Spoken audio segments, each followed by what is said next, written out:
المرأة المصرية هي الخصوبة والأمومة والعدالة والقوة والحب والسحر والجمال.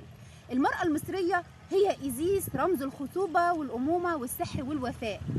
هي ماعت رمز العدالة. هي حتحور رمز الحب. هي سخمت رمز القوة. هي نبت أول قاضية في التاريخ. هي ميرت بتاح أول طبيبة في التاريخ. المرأة المصرية هي تلك المرأة البسيطة اللي ساعدت زوجها في زراعة الحقول. هي من علمت الجميع معنى الأناقة والشياكة، ومن أجلها صنعت العطور والمكياج. علمت الجميع كيف يكون الجمال، ومن أجلها صنعت المجوهرات لتتزين بها. المرأة المصرية هي الجميلة نفرتيتي اللي تخلت عن كل شيء ووقفت جنب زوجها وسندته. هي حتشبسوت اللي حلمت إنها هتحكم مصر فكان لها ما أرادت.